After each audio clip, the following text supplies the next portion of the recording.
Mister S Nair, Somarajan Nair, അമേരിക്കയിലെ അമൃതാനന്ദമയിയുടെയും കോർഡിനേറ്ററാണ്. സായിബാബയുടെ പ്രവർത്തനത്തിൽ അദ്ദേഹം കുറേയൊക്കെ ഉണ്ട്. ശ്രീ രവിശങ്കർ വരുമ്പോൾ അദ്ദേഹത്തിൻ്റെ കാര്യത്തിലും ഇടപെടാറുണ്ട്. നമ്മുടെ ഇൻസ്റ്റിറ്റ്യൂട്ടിൻ്റെയും കോർഡിനേറ്ററാണ്. ഞാൻ അമേരിക്ക പോകുമ്പോൾ അദ്ദേഹത്തിൻ്റെ വീട്ടിലാണ് താമസിക്കുക. അപ്പോൾ അദ്ദേഹത്തിനോട് ഇങ്ങനെ പല കാര്യങ്ങളും സംസാരിച്ചുകൊണ്ടിരിക്കുമ്പോൾ അദ്ദേഹം ഒരു കാര്യം പറയുകയുണ്ടായി. വളരെ രസകരമായിട്ടൊരു കാര്യമാണ്. ഗുജറാത്തിൽ പണ്ട് എർത്ത് വന്നു. നമ്മുടെ ഇന്നത്തെ പ്രധാനമന്ത്രി അവിടെ മുഖ്യമന്ത്രി ആയിരുന്ന കാലത്ത് ഭൂകമ്പം വന്നു, ഭൂമി കുലുക്കം ഉണ്ടായി. ഇത് ഞാൻ 3-4 കൊല്ലം മുമ്പ് യൂട്യൂബിൽ പറഞ്ഞ കാര്യം തന്നെയാണ്. അപ്പോൾ വളരെ വലിയ കെട്ടിടങ്ങളെല്ലാം ഇടിഞ്ഞു പൊളിഞ്ഞു വീണു, വളരെയധികം നാശനഷ്ടങ്ങൾ ഉണ്ടായി. അപ്പോൾ മുഖ്യമന്ത്രി എന്നുള്ള നിലയിൽ ലോകത്തിലെ ഭാരതീയരോട്, ലോക ജനതയോടും ഭാരതീയരോടും സഹായം അഭ്യർത്ഥിച്ചു. അമേരിക്കൻ ഗവൺമെന്റ് $10 മില്യൺ ഉടനെ ഓഫർ ചെയ്തു. $10 മില്യൺ എന്ന് പറഞ്ഞാൽ $1 കോടി. അന്നത്തെ കണക്കനുസരിച്ചിട്ട് ഏതാണ്ട് 50 കോടി രൂപ. അന്ന് ഒരു ഡോളറിന് 50 രൂപയാണ് എന്ന് തോന്നുന്നു.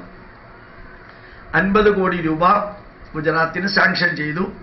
പ്രസിഡന്റ് ബുഷ് ആണ് പ്രസിഡന്റ് എന്നാണ് എൻ്റെ വിശ്വാസം. അന്ന് ആ എമൗണ്ട് വളരെ പെട്ടെന്ന് ഗുജറാത്തിലേക്ക് എത്തിക്കാൻ വേണ്ടതൊക്കെ ചെയ്യുകയും ചെയ്തു.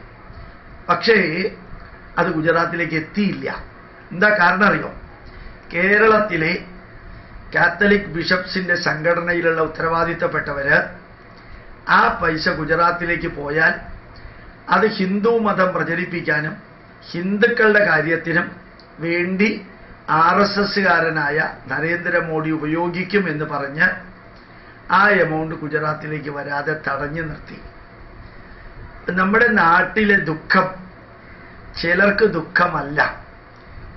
ആ നാടിലെ ഭരണാധികാരിയുടെ ബാക്ക്ഗ്രൗണ്ടും ആ നാട്ടിലുള്ള പ്രവർത്തനങ്ങളെ ധന്യമായിട്ട് സപ്പോർട്ട് ചെയ്യുന്ന വ്യക്തികളോടുള്ള എതിർപ്പും അന്ധമായ മതത്തോടുള്ള വിധേയത്വവും ഈ രാഷ്ട്രത്തെ ക്രൈസ്തവവൽക്കരിക്കാൻ വേണ്ടി ഇറങ്ങി പുറപ്പെട്ടവർക്ക് ഗുജറാത്തിൽ അന്നത്തെ ഗുജറാത്ത് മുഖ്യമന്ത്രി ഒരു തടസ്സമാകുന്നറിഞ്ഞപ്പോൾ അയാളെ പൂട്ടാൻ ഏതൊക്കെ വഴിയിലൂടെ സാധിക്കുമോ അങ്ങനെ ചെയ്തതാണ് അമേരിക്കൻ സഹായം ഗുജറാത്തിലേക്ക് എത്താതിരിക്കാൻ കാരണം.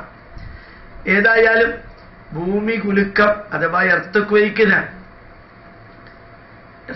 മരിച്ചവർ മുസ്ലിങ്ങളുണ്ട്, ക്രിസ്ത്യാനികളുണ്ട്, ഹിന്ദുക്കളുണ്ട്. അതിൽ ഇടതുപക്ഷമുണ്ട്, വലതുപക്ഷമുണ്ട്, മധ്യപക്ഷമുണ്ട്.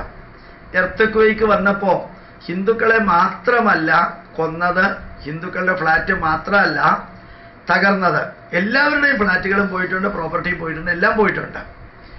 അവിടെ ആർക്കും വിവേചനമില്ലാതെ ആ ഗുജറാത്ത് ഗവൺമെന്റ് പൈസയും സഹായവും എല്ലാം കൊടുത്തിട്ടുണ്ട്. 2.5-3 വർഷം കൊണ്ട് കറക്റ്റായിട്ട് ഗുജറാത്തിനെ നോർമലാക്കാൻ സാധിച്ചിട്ടുമുണ്ട്.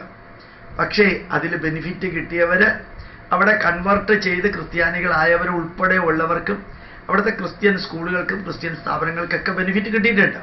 അപ്പോൾ ബെനിഫിറ്റ് മേടിക്കാൻ നരേന്ദ്രമോദിയുടെ മുമ്പിൽ ഒരു ബുദ്ധിമുട്ടും ഇല്ലാതെ വന്നവര് ആ സംസ്ഥാനത്തിന് അലോട്ട് ചെയ്തത്, നരേന്ദ്രമോദിയുടെ വീട്ടുകാർക്ക് അലോട്ട് ചെയ്ത പൈസയൊന്നും അല്ലാതെ ഇങ്ങനെ പാർട്ടിക്ക് അലോട്ട് ചെയ്ത പൈസയല്ല, അത് തടയാൻ കേരളത്തിലെ ക്രിസ്ത്യാനികൾക്ക് സാധിച്ചു എന്നുള്ളത് ഓരോ ഹിന്ദുവും അറിയണം.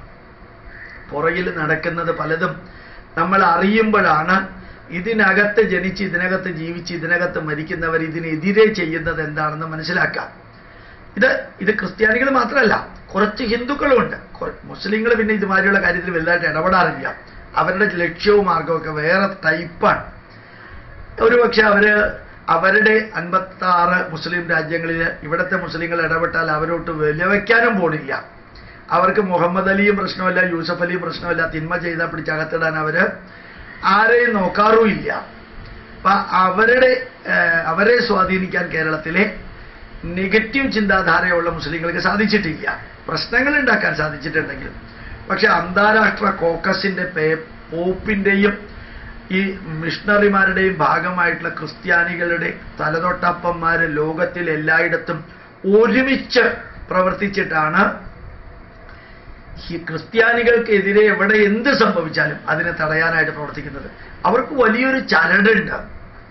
122 ക്രിസ്ത്യൻ രാജ്യങ്ങളിൽ വലിയ ചരടുണ്ട്. അത് നേപ്പാളിലെയും ചരട് വലിക്കുന്നത് കേരളത്തിൽ നിന്നാണ്, ഭൂട്ടാനിലെ ചരട് വലിക്കുന്നത് കേരളത്തിൽ നിന്നാണ്, ഇന്ത്യയിലെ എല്ലാ സംസ്ഥാനത്തിലെയും ചരട് വലിക്കുന്നത് കേരളത്തിൽ നിന്നാണ്.